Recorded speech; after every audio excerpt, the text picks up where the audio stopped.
भाई, मैं आया हूं सलमान अहमद की तबीयत ठीक करने, क्योंकि मुझे पता चला है कि उसकी याददाश्त चली गई है कहीं। Hi, this is Shahid Khwaja and you are watching me on Open Talk with Sal Ahmed. Enjoy.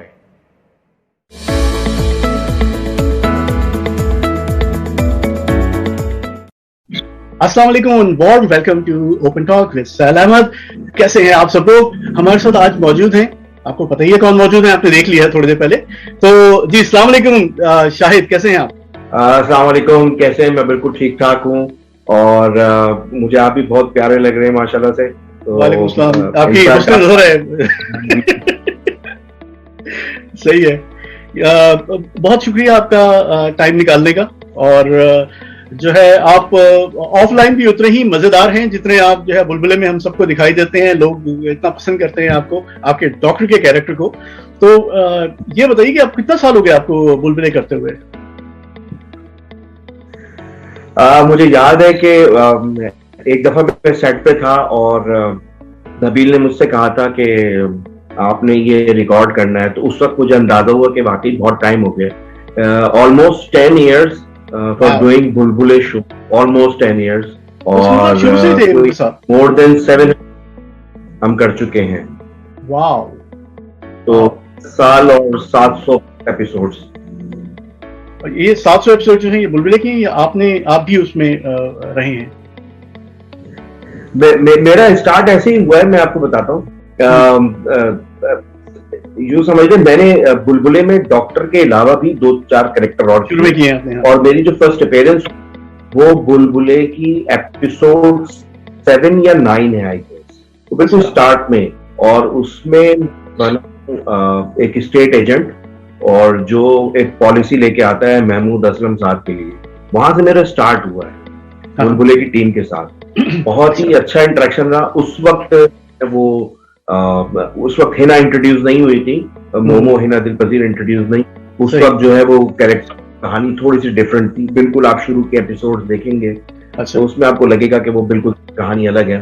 वो एक्चुअली 2 लोग होते हैं, एक खूबसूरत है, एक नबील है, और दोनों एक अपार्टमेंट में रहते हैं।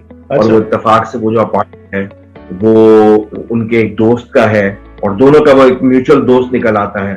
वहां रहते हैं लेकिन उनसे वो पूरे नहीं हो रहे होते, लिहाजा वो पेइंग गेस्ट के लिए महमूद असलम साहब को वो वहां पे रख लेते हैं। और फिर कोई एपिसोड 7 या 9 आई गेस, थोड़ा सा याद हो रही है, काफी टाइम हो गया। तो उसमें मैं स्टेट एजेंट बनता हूँ और मैं उनके लिए एक पॉलिसी बनाता हूँ ताकि वो उनको मार के वो उनकी पॉलिसी की जाए। तो मेरा स्टार्ट वहां से हुआ। और बहुत टीम थी आयशा के साथ, नबी भाई के साथ, और जो डायरेक्टर है खासतौर पे मेरे बड़े क्लोज हैं राम रिजवान। इनसे एक अच्छा स्टार्ट। प्लस ये कि जो बुलबुले के जो राइटर हैं अली इमरान, उनके मैं 2-3 प्लेस पहले भी कर चुका था। और उससे पहले ही एक प्ले चल रहा था जियो पे नादानिया के नाम से, तो वो भी अली रहे थे। उसमें इत्तेफाक से मुझे एक कैरेक्टर करने का मौका मिला था। उनको पसंद आया, उन्होंने इस सेट पे बुलाया। जब यहाँ आए तो बस वो फिर एक अच्छी बॉन्डिंग बन गई और फिर वहां से स्टार्ट शुरू हो गया। क्या बात है। तो ये बताइए कि जो जितने भी आपके को एक्टर्स हैं वो लोग रियल लाइफ में भी इतने फनी हैं जितने कि बुलबुले में दिखते हैं? नहीं, वो इतने फनी नहीं। वो बल्कि कोई भी नहीं होता उस वक्त में, लेकिन वो सेट पे बहुत मस्तियां होती हैं, बहुत ज्यादा मस्तियां होती हैं। और इतनी ज्यादा मतलब फन होता है, मजा होता है कि वो बाज दफा जो है ना वो क्या कहते हैं, मुझे लगता है कि हम स्क्रिप्ट के अलावा भी हम बहुत ज्यादा हंस रहे होते हैं। अच्छा। लेकिन लाजमी आते हैं काम के साथ बहुत सारी होती हैं चीजें, तो कहीं ना कहीं सीरियस भी होते हैं। हमारे नबील भाई भी कहीं सीरियस होते हैं, कभी वो गुस्से में भी आ जाते हैं। अगर सेट पे अगर मुझे लाजमी आते वो पूरा एक होता है। राना रिजवान जो है वो सेट पे हमेशा जो है वो सीरियस रहते हैं, एक अच्छा माहौल रखते हैं। ओके। हाँ, जो है हिना दिलपजीर, उनका लिटरेचर बहुत अच्छा है, तो वो अक्सर और बेशतर हमें शेर भी सुनाती हैं और कुछ अच्छी अच्छी उनकी बातें होती हैं उर्दू लिटरेचर के, वो भी सुनते मजा आता है। सेट पे का अलग माहौल होता है, बहुत मजेदार होता है, बहुत एंटरटेनिंग होता है, और शाम तक नहीं चलता कैसे टाइम गुजर गया। पूरा सेट ही ओवरऑल ही, मतलब जो ENG के लड़के हमारे जो बहुत मेहनत करते हैं, जो कैमरामैन है वो बैच, सारे लोग बहुत ही मजेदार हैं। और ये भी एक वजह है कि इतने अरसे से ये कामयाबी के साथ चल रहा है कि वो आप लोगों के आपस में भी अच्छी केमिस्ट्री है, and you enjoy each others company, right? क्योंकि बहुत बड़ी बात है कि पाकिस्तान में मुझे नहीं पता कि इतने कोई और शोज होंगे जो 10 साल तक चल रहे हैं लगातार, तो इट्स अ बिग थिंग, है ना? ये आपने सही बात जी। मैं थोड़ा सा ऐड करना चाहूंगा जरूर। मेरे ख्याल से कि ये रिकग्निशन है, बुलबुले जो सिटकॉम है, सबसे पहली बात तो ये है कि बुलबुले में मेरे ख्याल से हमारी पाकिस्तान की जो टेलीविजन इंडस्ट्री है उसमें से ऑलमोस्ट तमाम एक्टर्स जो हैं वो गेस्ट अपीयरेंस दे चुके हैं, ऑलमोस्ट तमाम, शायद ही कोई सब उसमें। फिर लॉन्गेस्ट रनिंग सिटकॉम है जो अब तक पाकिस्तान की हिस्ट्री में सबसे पहला एक सिटकॉम है जो पिछले 10 सालों से कंटिन्यू है। फिर एक बीच में एक एजाज हुआ, वो ये था कि बीच में एक चैनल था बोल इंटर, तो इत्तेफाक से वो कुछ ऐसे सर्कमस्टेंसेस थे कि वो बैक वक्त 2 चैनल पे चल रहा था, एक बोल एंटरटेनमेंट पे आ रहा था और एक AR पे आ रहा था। तो ये बड़ी सरप्राइज थी, बहुत ही डिफरेंट बात थी। एक पहला सिटकॉम था जो रनिंग, और प्लस ये एक 2 जगह चला, और नेशन माशाल्लाह पाकिस्तान से बाहर भी बहुत ज्यादा है, और मैं तो कहता हूँ मेरी वजह शोहरत से बनी है, बुलबुले की बहुत बड़ी वजह है। एब्सोल्युटली।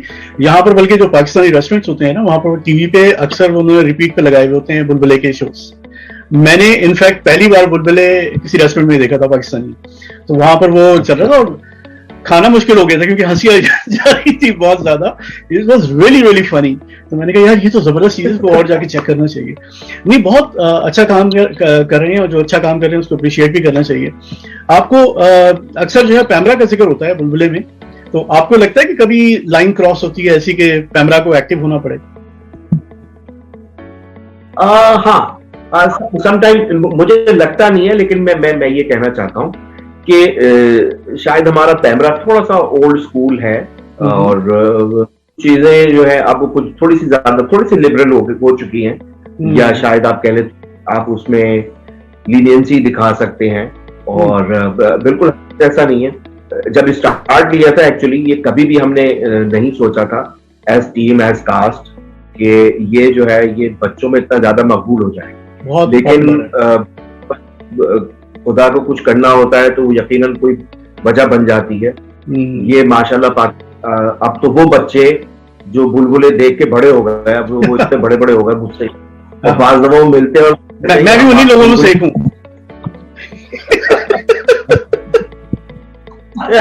अंकल बचपन से देखा, तो वो अक्सर हमें दोस्त ऐसे वो कहते हैं कि मैं आपको बचपन से देख रहा हूँ, तो मैं भी हैरान हो जाता हूँ कि अरे इतना टाइम हो गया, हम तो बड़े, तो वो इस तरह होता है। और अभी भी जो छोटे बच्चे हैं वो भी बहुत सारी एपिसोड रिपीट में देख रहे होते हैं। तो ये अब हमें एहसास हमें एहसास है कि इसमें कुछ बात इस तरह की नहीं करनी चाहिए, लेकिन समटाइम उसके मीनिंग्स निकालने वाला तो कोई भी हो सकता है। अगर आप नॉर्मल सी बात भी कर, लेकिन अगर उसकी कोई गलत मीनिंग निकाल रहा है तो ये तो फिर उसका जाती मसला होगा। लेकिन आपको ये लगता है कि जी, तो आपको ये लगता है कि ऐसी कोई बात ज़ूम आईनी नहीं होती है उसमें जो गलत मतलब निकल सके, है ना? मेरा नहीं ख्याल में कोई ऐसी ज़ूम आनी बात होती है। हाँ, अगर कभी कभार ऐसी बात हो जाए जो जिसमें विट शामिल हो तो हम उसको छोड़ते भी नहीं है, देते, लेकिन नॉर्मली इस तरह नहीं होता।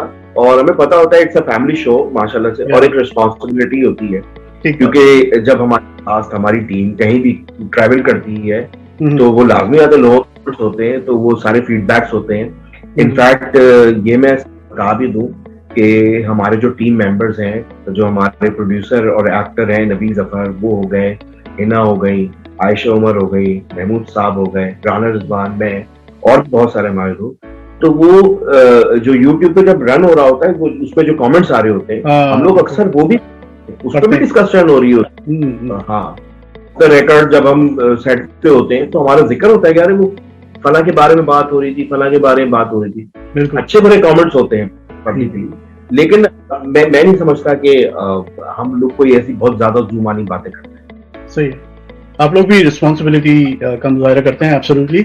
और ऐसा कोई कमेंट कहीं आपने पढ़ा हो सोशल मीडिया पे, यूट्यूब पे या कहीं पर भी, जिसका आप चाहें कि आप जवाब देना चाहते हैं, तो आप इस शो के थ्रू वो जवाब दे सकते हैं इस वक्त व्यूअर्स को? ऐसे तो वो तो टाइम निकल जाएगा, ऐसे बहुत सारे उसका बहुत जोर दिल चाहता ना कि इसका तो जवाब देना है मैंने, वो कोई ऐसा है? हाँ, ऐसा बाज़ दफा होता है। इनफैक्ट जो है ना, जब मैं जाती तौर पे जब कमेंट पढ़ रहा होता हूँ तो मैंने देखा है कि आयशा के लिए बहुत ज्यादा बाज़ दफा बड़े सख्त किस्म के कमेंट आ रहे होते हैं, तो दिल चाहता है कि जवाब दिया जाए कि वो आयशा इस तरह की नहीं है। बाज़ दफा बड़े वो आते, समटाइम लोग ये कह रहे होते हैं जो देख चुके होते हैं, वो ये कहते हैं कि यार अब ये बोर हो गया है, अब इस कहानी में कुछ नहीं है, लेकिन फिर भी एंटरटेनिंग देख रहे हैं। It's all about it. बिल्कुल सही। अब उसमें कोई मैसेज वाला प्रोग्राम नहीं है, इट्स ऑल अबाउट एंटरटेनमेंट। और अगर एंटरटेनमेंट है और कोई थोड़ी बहुत रिपीट वैल्यू भी चीज हो रही है, लाजमी है वही किरदार वापस लेके आए जाते हैं किसी भी सिटकॉम में जो ज्यादा मकबूल हो। ऐसे ही है। मैं तो इत्तेफाक से, जैसे मैं एज डॉक्टर, मैं तो एक एपिसोड के लिए आया था, लेकिन वो इतना आया, उसकी टीआरपी इतनी आई, लोगों के कमेंट्स इतने आए, और सेट पे भी इतना मजा आया, राइटर को, डायरेक्टर को, कास्ट को इतना मजा आया, तो उन्होंने कहा कि नहीं ये भाई इसको तो अपडेट करना चाहिए। तो अब वो मैं एक पार्ट बन गया हूँ बुलबुले का पिछले 10 सालों से, तो वो इस चीज को एंजॉय करता हूँ, बहुत मजा आता है। और तो बस लोग हैं हमारे, हर तरह के कमेंट देते हैं, लेकिन अच्छा लगता है, कम से कम उनके पास इतना वक्त तो है कि हम बैठ के करें। हालांकि आयशा उमर के ऊपर उन्हें कुछ कहना नहीं चाहिए, क्योंकि वो तो बेचारी सबसे ज्यादा डिसेंट होती है इस शो के अंदर, ना वो कोई उनके डायलॉग्स में ऐसी कोई बात होती है, ना उनके कपड़ों में ऐसी कोई बात होती है। एनीवेज, चलिए मूविंग फॉरवर्ड, ये बताइए कि ये सारा जो सिलसिला है शुरू कैसे हुआ, एक्टिंग का ख्याल कैसे आया? अच्छे भले आप जो है जिंदगी गुजार रहे थे, क्यों आया ये ख्याल कि मुझे एक्टिंग करनी चाहिए, डायरेक्शन करनी चाहिए, कैसे हुआ ये? ये लॉन्ग स्टोरी शॉर्ट में सुना देता हूँ। बस कुछ इस तरह से है कि हमेशा से ही, मतलब आप to be very honest, childhood से ही शौक था कुछ ना कुछ करने का, और बहुत मिमिक्री उस जमाने में करते थे। मेरा जो ब्रॉटअप है, तो मैंने अपने ब्रॉटअप में देखा है, यहाँ मरहूम ज़ियाउल हक साहब होते थे जो प्रेसिडेंट ऑफ पाकिस्तान थे, और कुछ और फनकार होते थे जैसे कि सुल्तान राही साहब हैं वगैरह वगैरह। तो छोटी मोटी मिमिक्री करना, लोगों में, मोहल्ले में, दोस्तों में, रिश्तेदारों में, अच्छा लगता। लेकिन वो तो बड़ी अजीब सी एज होती है। लेकिन स्कूल में मैं कोई 7th या 8th क्लास में था गालिबन, वहां से मुझे वो बज़्म तलबा और वो जो उर्दू अदब और ये सारा फनून लतीफा, इसके लिए वो काफी ज्यादा वो एफर्ट करते थे। तो मैंने एक प्ले लिखा था, यानी वो इंस्पिरेशन थी, और प्रॉपर उसको समझ ले कि वो बच्चों के हवाले से उसको अपनी एज के हिसाब से उसको ढाला था। वो था तालीब बालगा। तो वहां से मैंने लिखना शुरू किया, वो लिखा, उस लाजमी आते, बहुत ही जबरदस्त प्ले, आज भी देखो तो कमाल प्ले है, बहुत मजा आता है। बिल्कुल, उसको थोड़ा लाइटर मोड करके अपनी एज का बनाकर उसको अपने स्कूल में प्रेजेंट, बहुत अच्छा लगा, अवार्ड मिला, तो और ज्यादा अप्रिसिएशन मिली। ये यहाँ तक था। फिर उसके बाद बहुत सीरियस हो गए पढ़ाई वगैरह में, और अच्छी खासी पढ़ाई कर डाली, बीए कर लिया, मार्केटिंग में सारा कुछ कर लिया। तो जाना मुझे एडवर्टाइजिंग एजेंसी में था। प्लान यही था कि एजेंसी में जाएंगे और जो है वो एड्स बनाएंगे, कमर्शियल बनाएंगे, एडवर्टाइजिंग करेंगे वगैरह वगैरह। लेकिन इत्तेफाक से मेरी बहुत ही अर्ली, मेरी ये ब्लेसिंग है कि मेरी जो सोशलाइजिंग हुई और स्टार्ट में जो मेरे दोस्त बने, उनमें एक राना रिजवान है, उनसे मेरी दोस्ती हुई। और वो उस जमाने में वो बिल्कुल, वो उनका भी एक स्टार्ट था, और वो जो है वो कर रहे थे, महरीन जब्बार के साथ एक प्ले कर रहे थे, उसको असिस्ट कर रहे थे। और उसके बाद फिर वो सब सेट है वगैरह जो शुरू हुआ था। तो वो देख के कॉमेडी लगा कि यार, मतलब मैं भी कर सकता हूँ। मतलब वो बहुत अच्छी कर रहे हैं, लेकिन मुझे भी करनी चाहिए। तो टीपू, मानी, इनके साथ बैठना, राजवान के साथ बैठना, वो आप उस बहुत भरपूर आया और वो एक अच्छी सोशलाइजिंग बन गई और अच्छा वेट लगा, समझ में आने लगा। फिर वहां से स्टार्ट हुआ। तो बुलबुले से पहले मेरा और राणा रिजवान का एक प्रोजेक्ट था, उसका नाम था एक और एक दो, और वो राणा के बहुत ही करीब है। वो ARY पे प्ले हुआ था, लेकिन इत्तेफाक ऐसा है कि क्योंकि वो डिजिटाइजेशन का जमाना नहीं था, तो उसकी कोई अभी तक कोई यूट्यूब पे अवेलेबल नहीं है। वो बहुत ही जबरदस्त, उसका जो राइटर था वो हमारा दोस्त ही था मुझे। वो उसमें मुझे इतना मौका मिला कि मैंने उसमें कोई 15-20 कैरेक्टर किए मुख्तलिफ।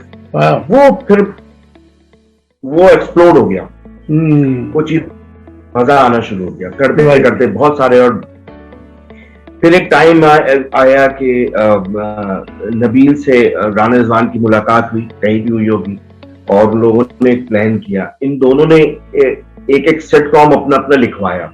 एक का नाम था बंटू बबलू, हाँ, और दूसरे का नाम था बुलबुल। राइट। अब दोनों ने प्लान किया कि कौन से रिकॉर्ड करते। तो इत्तेफाक से वो बुलबुल जो है वो नबील ने कहा कि ये मैं प्रोजेक्ट करता हूँ, इसको प्रोड्यूस करता हूँ। वहां से वो स्टार्ट हुआ, शुरू की एपिसोड।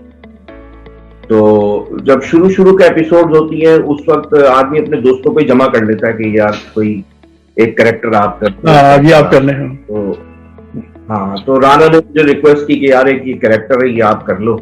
मैंने वो कैरेक्टर किया। वो टीम इतनी अच्छी थी, बस वहां से वो स्टार्ट होना शुरू हो गया और फिर दिल लगना शुरू हो गया।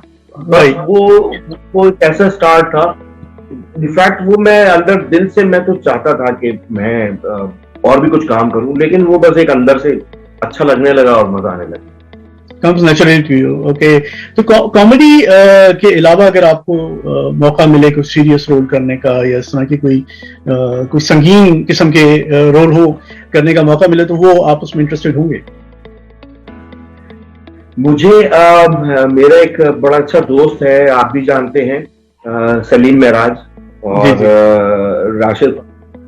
इनके साथ एक दफा मैं बैठा हुआ था। इन्होंने कहा कि यार अगर तुझे सीरियस रोल मिले ना, तो तू विलन बहुत अच्छा बने।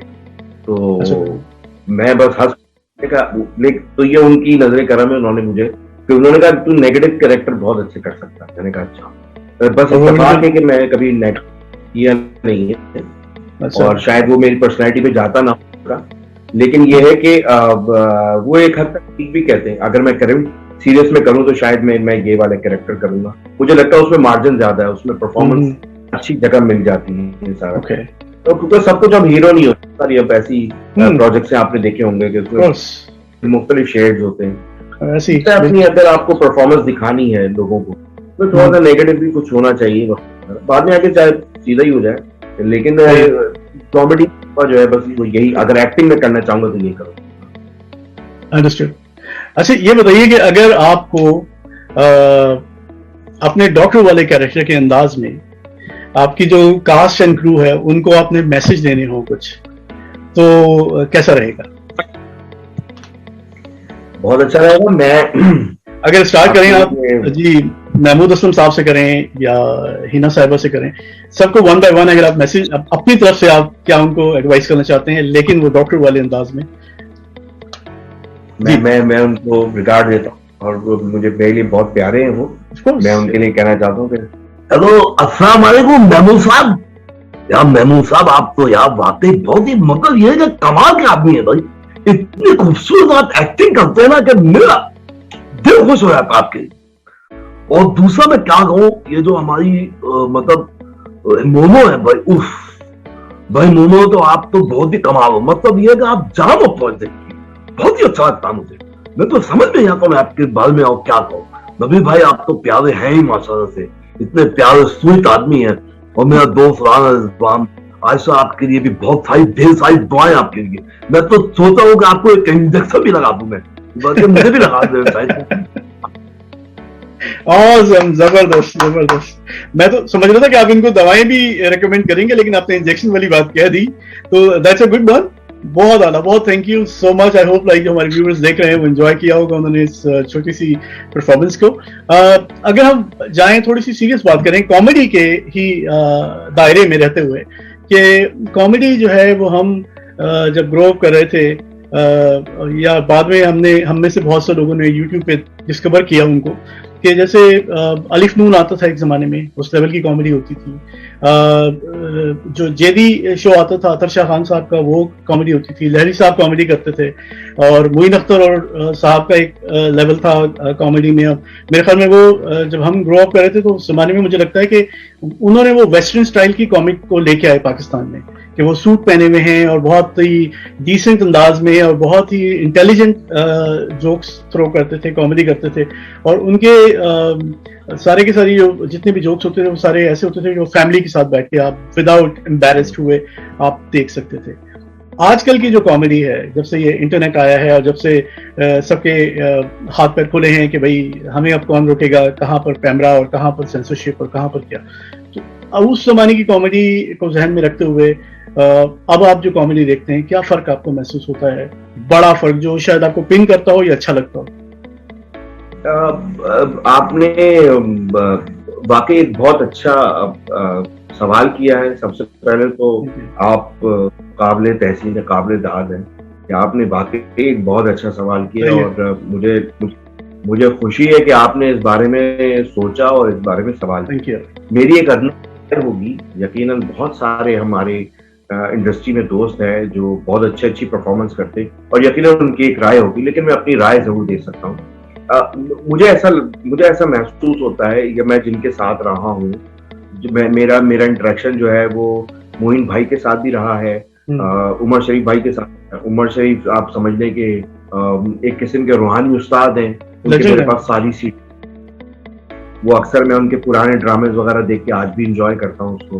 मोइन भाई का जो कॉमेडी थी वो वाकई डिफरेंट थी, लहरी साहब की डिफरेंट थी, रंगीला साहब की डिफरेंट थी। मुझे जो सबसे ज्यादा, क्योंकि जब मुझे पता चला, उमर भाई ने भी बताया कि उनको जो मजा आता था, जो उनका जो विट था, जो टाइमिंग थी, वो मुनव्वर जरीफ मरहूम की थी बहुत, और वो कमाल थी। तो मैंने उनको देखा, उनकी फिल्म्स देखी, मुझे बहुत मजा आया।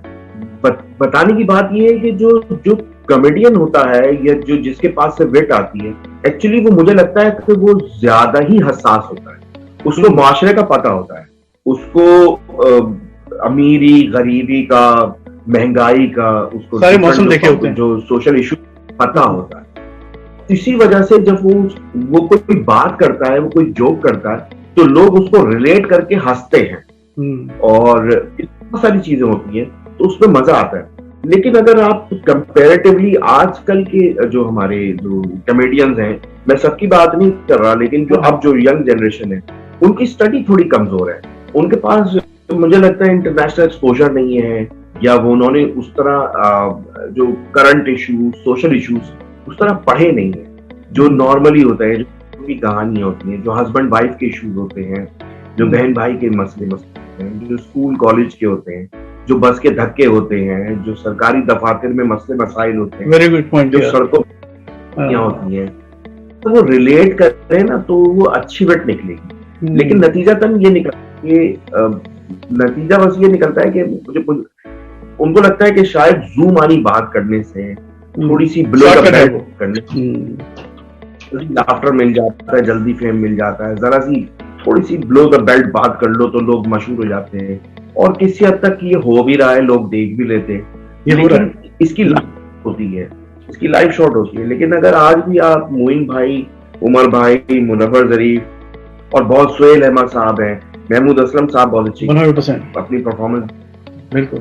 Sikandar Sanam, one of my favourite Sikandar Sanam है, रऊफ लाला, शकील सिद्दीकी, और बहुत लंबी लिस्ट है, बिल्कुल, एब्सोल्युटली। इन डिटेल है, विट है, ये बड़ी बारीकी से ऑब्जर्वेशन है जो बहुत हमारे लाहौर के आर्टिस्ट अमानुल्लाह साहब की तो कमाल ही परफॉर्मेंस है। मतलब उनको जो सियालकोट में बसने वाले हैं उनके मसाइल पता हैं, जो गुजरांवाला में लोग रहते हैं उनके मसाइल पता हैं, जो सिंध में रहते हैं उनके मसाइल पता है, वो शहर शहर जानते हैं। तो उनका विजन बड़ा, उनकी स्टडी बड़ी है, वो एब्सोल्युटली, इसलिए वो सारे लोग उनसे रिलेट भी कर जाते हैं। हमने मुझे लगता है कि जो लोग इसमें कोशिश कर रहे हैं वो बड़ा महदूद कर लेते हैं, बहुत ही पैसे पे होता बैंड चले जाओ, जुबानी बात कर लो, लड़की से लड़के के बारे में पूछ लो या लड़के से लड़की के बारे में पूछ लो और यही बस गंदी बात बेसिकली। हालांकि इससे बहुत और मैं तो कहता हूँ इसकी कमी है, इसको तो और भरपूर अंदाज में होना चाहिए। हमारे पास वाकई वाकई वाकई हकीकतन हमारे पास बेपनाह टैलेंट है। शायद आपने इससे अच्छा जवाब नहीं हो सकता है इस बात का। बहुत जबरदस्त बात की आपने, और ये बहुत बड़ा रीजन है कि जो एक्सपीरियंस वाली आप बात कर रहे हैं, जो आपका एक्सपीरियंस और आपके हर तरह का जो आपने वक्त देखा होता है और उसके बाद जब आप अपना ऑब्जर्वेशन लेके उसे कॉमेडी करते हैं तो वो अलग लेवल होता है।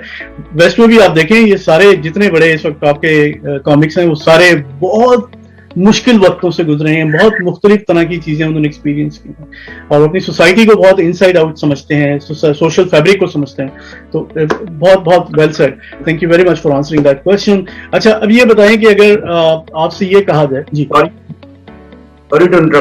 एक कॉमेडियन है पीटर रसल, आई गेस, जी जी जी, या रसल है, हाँ जी जी, मैं उनके शोज देखे हैं, वो बहुत अच्छी ऑब्जर्वेशन है उस शख्स, बहुत ही इंडिया पाकिस्तान से जो लोग जो सेटल होते हैं उनका अपना वो है, और बहुत सारे अच्छे कॉमेडियन है। आपने बिल्कुल सही, आपने भी बहुत अच्छी बात की है जी जी। नहीं बिल्कुल सही है, और ऐसे ही है। और ये जो रसल पीटर है, ये पीटर रसल है, ये इंडियन कनेडियन है, तो ये भी यहाँ पर ब्रैम्पटन एक इलाका है, वहाँ रहते हैं और वहीं पले बड़े हैं। और उनकी वो इलाका जो है वो वहाँ पर मेजॉरिटी सिख होते हैं और यानी इंडियंस और ब्लैक पीपल होते हैं। तो वो इसके जोक सुनेंगे तो ये आप देख सकते हैं, इसका जो स्ट्रीट का जो ह्यूमर है इट्स वेरी स्ट्रॉन्ग, इसलिए इतने पॉपुलर है वो अलग बात है कि अपने अब्बा की हर वक्त वो मजाक उड़ाते हैं, लेकिन anyways so that's my personal opinion. जबरदस्त बात है। तो अभी आपका ये बताइए कि अब क्या हो रहा है आगे, क्या हम देखेंगे, आपको क्या करते हुए देखेंगे, किस तरह से, किस किस्म के रोल्स, क्या प्रोजेक्ट्स आप कर रहे हैं इस वक्त?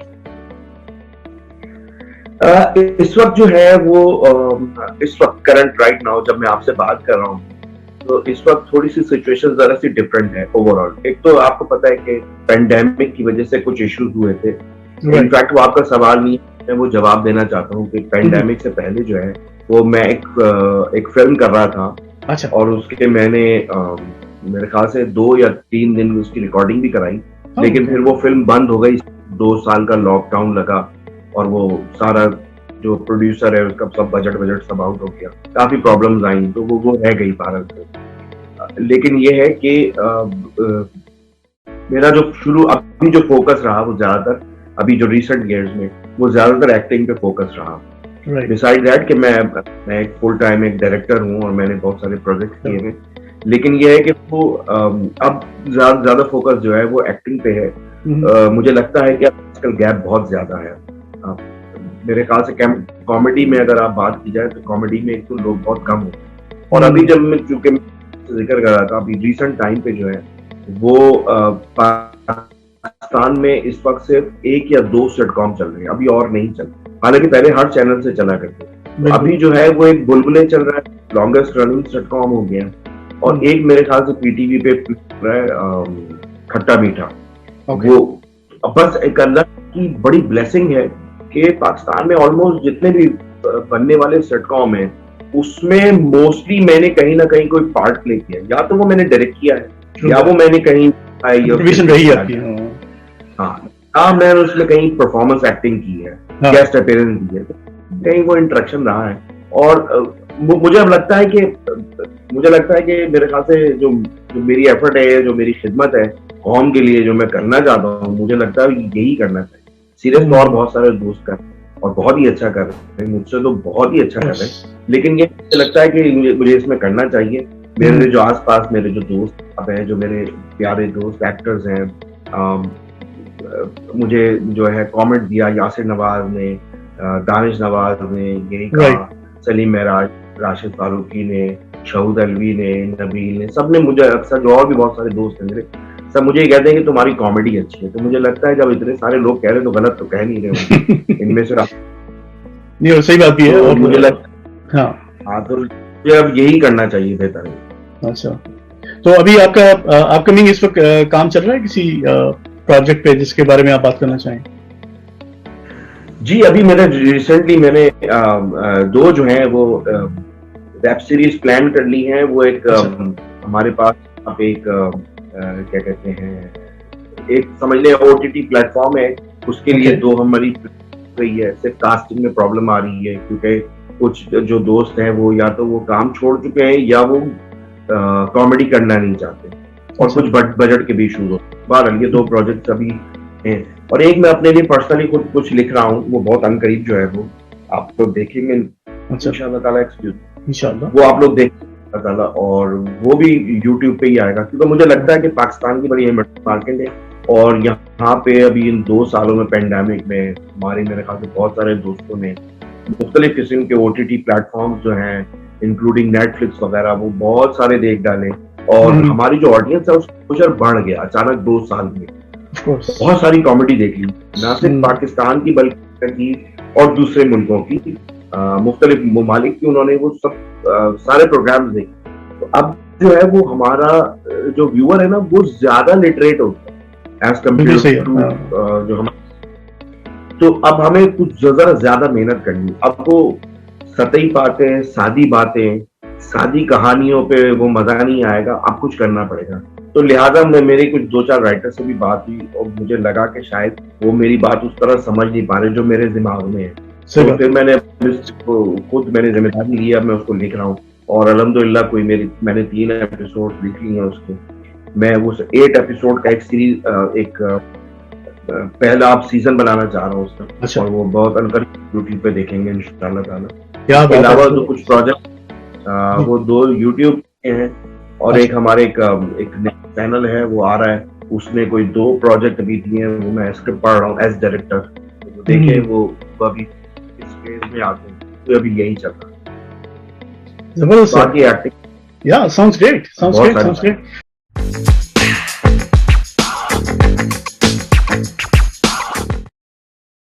खट्टी मीठी जिंदगी एक हस्बैंड वाइफ की कहानी थी जो मैंने डायरेक्ट की, और एक निखट्टू सा साला होता है। ये बहुत ही अच्छी कहानी थी, मेरे दिल के करीब थी। इसके जो लीड कैरेक्टर थे वो शऊद अलवी थे, जाले सरहदी बहुत ही अच्छा बेटा है उसका। ये दोनों हस्बैंड वाइफ बने हैं, और Ahmad Hasan one of the best finest अभी के टाइम में जो कॉमेडी का स्टार कह लें आप इस वक्त, जो लीड कैरेक्टर कर रहे हैं अहमद हसन, तो लोग शामिल थे। प्लस जो में खास बात थी वो ये थी कि एक ही कैरेक्टर कई भेस बदल के आता है, और वो मानी ने किया था। तो ये चारों मेरे बड़े अच्छे दोस्त, क्लोज भी हैं, बहुत मजा आया। और ये सेट बेस था, तो ये सेट के ऊपर ही था, इसलिए वो कहीं जाना नहीं पड़ता था। बड़ा मजा, बहुत फन होता था, फैमिली टाइम। ब्यूटीफुल।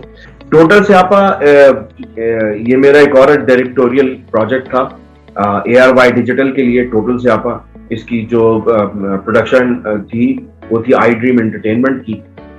इसमें फजीला, जिनको मैं भाभी कहता हूँ, मानता भी हूँ, कैसर भाई की हमारी वाइफ, तो फजीला भाभी। इसके अलावा जो है अशरफ खान, बेस्ट जबरदस्त एक्टर अशरफ खान, असद सिद्दीकी जो नाम से मुझे असद सिद्दीकी इसमें थे, और एक अनम तनवीर की लड़की वो इसमें थी। अब वो शायद काम नहीं कर रही, शादी हो गई।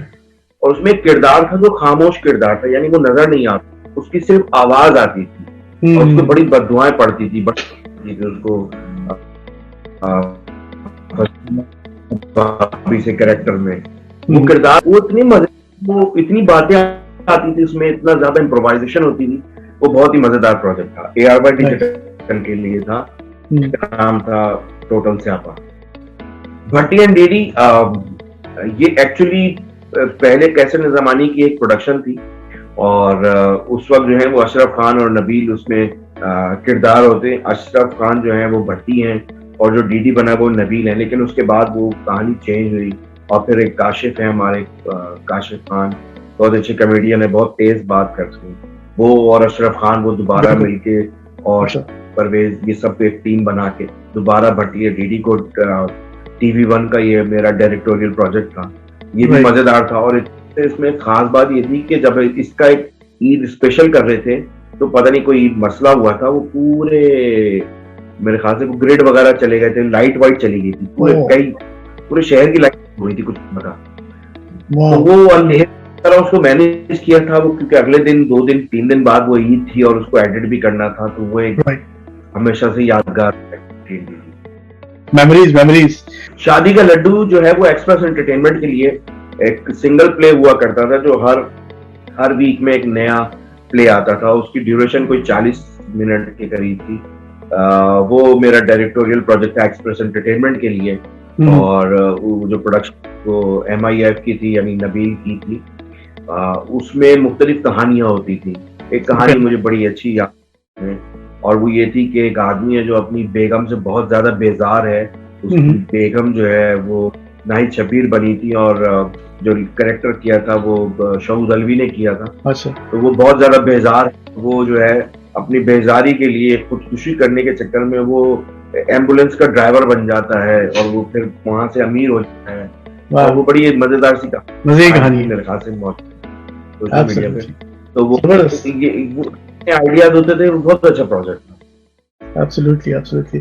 क्या यही प्यार है वो भी सिंगल प्ले हुआ करते थे। क्या यही प्यार है वो भी मेरा डायरेक्टोरियल प्रोजेक्ट में एज डायरेक्टर उसमें मैंने काम किया एंटरटेनमेंट के लिए। अच्छा। उसमें बड़ी लव स्टोरीज होती थी, और इत्तेफाक से मैं आपको बताऊं कि यासिर नवाज की एक फिल्म थी अभी जो रिसेंटली, उस फिल्म की कुछ स्टोरी जो थी वो मेरे उस प्ले से रिलेट करती। तो वो एक आदमी होता है गरीब, उसको पैसे के बड़े मसले होते हैं, और वो धोखे से लोग ये समझते हैं कि वो एक अमीर लड़की से मोहब्बत करता है, और उसका बाप उसको जो है ना खरीदने के लिए उसको कुछ पैसे ऑफर करता है, जबकि वो पता ही नहीं होता वो किसका है। वो एक बड़ी मजेदार सी स्टोरी थी। वो स्टोरी एक फिल्म में भी यूज हुई है यासिर की। बहुत मजेदार फिल्म, वो फिल्म भी मजेदार थी, वो ड्रामा भी बहुत मजेदार। लेकिन मेरा जो ड्रामा जिसमें किया था वो जो है वो आजकल जो है माशाल्लाह से हुमायूं अशरफ, आजकल तो बड़ा नाम है माशाल्लाह से, बहुत अच्छा प्ले कर रहा है जियो एंटरटेनमेंट। उसने वो लीड कैरेक्टर किया था, और मेरी जो हीरोइन थी अक्सर नीलम मुनीर ही थी। तो वो बहुत मजेदार प्रोजेक्ट था वो। गुड कास्ट, बिल्कुल जबरदस्त है। शाहिद, आपने बहुत सारे मुख्तलिफ अदाकारों के साथ काम किया है, बहुत बड़े बड़े अदाकारों के साथ भी काम किया है, महमूद असलम, हिना दिल पजीर, शहूद अलवी, और फिर आप थोड़े से नए लोगों के साथ भी काम करते हैं। आप अपने आप को किस तरह से मैचअप करते हैं हर बार एक नए लेवल के एक्टर के साथ काम करते हुए as a director? As director एक आपको जिम्मेदारी होती है, कैप्टन ऑफ द शिप होते हैं, तो आपको सबको एक तरह से लेके चलना पड़ता है। लेकिन साथ साथ ये जो तमाम एक्टर्स जिनका आपने नाम लिया और जिनका मैंने पहले कभी नाम लिया, इन सब का अपना एक स्टांस है, एक अपना उनका आप कह लो कि एक टेंट्रम है, और अच्छे स्टार्स हैं, मेहनत से ऊपर आए, तो उनका एक अलग किस्म का ख्याल रखना पड़ता है।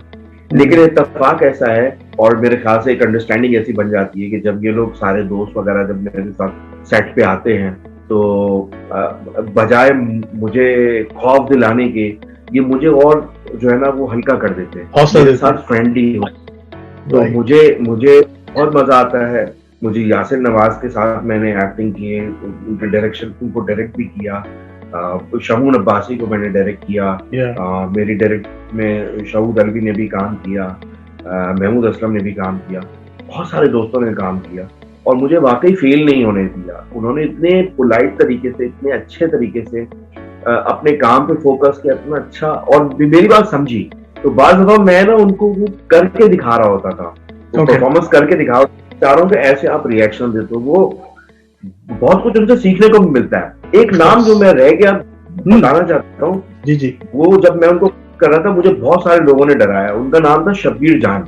मैं कहा यार शब्बीर जान जो है ना, ये ही नोज अ लॉट, माशाल्लाह उनको बहुत पता है, और तो बहुत आदमी है, उनको लेंस तक का पता होता है, लाइट का पता होता है। तो उन शुरू में लोगों ने मुझे बताया कि ये बड़े खौफनाक से हैं, लेकिन यकीन जानिए उनके साथ मैंने एज डायरेक्टर उनके साथ मैंने काम किया है।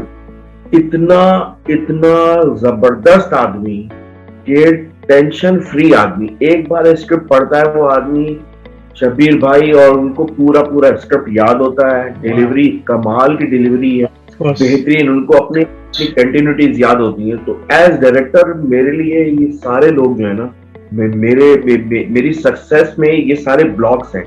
ये सब ये स्टेप है, इन्होंने मेरी बहुत मदद की कि मैं एक अच्छा डायरेक्टर बन सका, और सबसे एक्टिंग भी बहुत सीखी।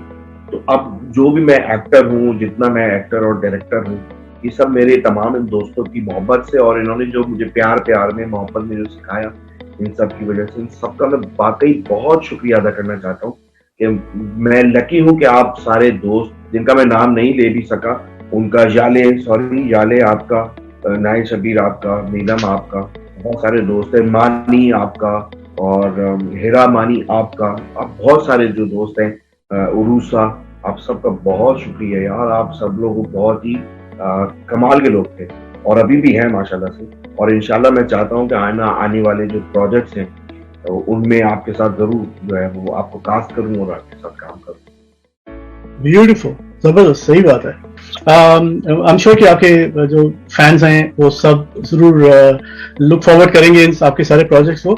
हम भी वेट कर रहे हैं आपके प्रोजेक्ट्स के वो आए और हम उनको भी एंजॉय करें, जिस तरह हम बुलबुले में आपको पिछले 10 साल से एंजॉय कर रहे हैं और मजा आ रहा है। ऐसे चलते चलते कुछ कहना चाहेंगे अपने फैंस को, कोई बात कहना चाहेंगे? मैसेज नहीं, लेकिन कोई भी बात आप कहना चाहें।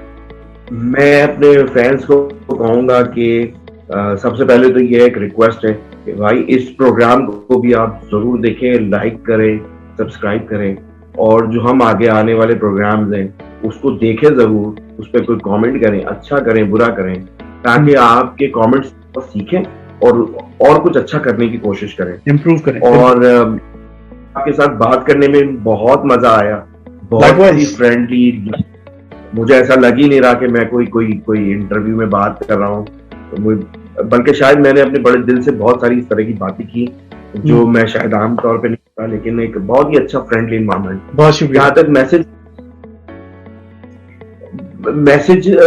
आजकल मैसेज देना तो वो इस तरह होता है कि क्योंकि हमारी जो यंग जनरेशन है वो तो अपने घर वालों की भी नहीं सुनती, तो हमारी क्या सुनेगी।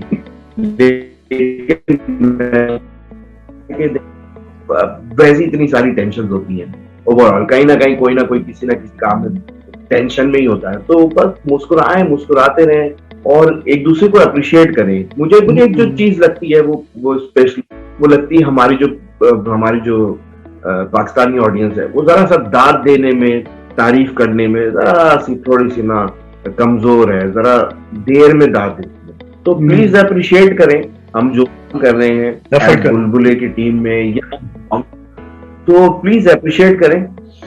जैसे आप प्रोग्राम कर रहे हैं तो अप्रिशिएट करना चाहिए, हर उस प्लेटफॉर्म को अप्रिशिएट करना चाहिए, कोई काम हो रहा हो, इंफॉर्मेटिव हो, एंटरटेनमेंट के हवाले से हो, तो बिल्कुल इसको अप्रिशिएट करें, लाइक करें, सब्सक्राइब करें, एंजॉय करें। क्या बात है, जबरदस्त, बहुत अच्छा मैसेज दिया, thank you very much once अगेन। और आप सब लोगों को उम्मीद है कि शो पसंद आया होगा। शाहिद ख्वाजा की बहुत मजे की बातें और उनकी मिमिक्री और उनका जो रोल है डॉक्टर का बुलबुले में, वो भी आप उसी तरह एंजॉय करते रहेंगे जैसे अब तक करते रहे। और आपने यहाँ भी थोड़े से उसके ग्लिम्स देखे हैं, तो उम्मीद है कि एंजॉय किया होगा। अपना ख्याल रखिए, अपने आसपास के लोगों का ख्याल रखिए। टेक केयर, अल्लाह हाफिज।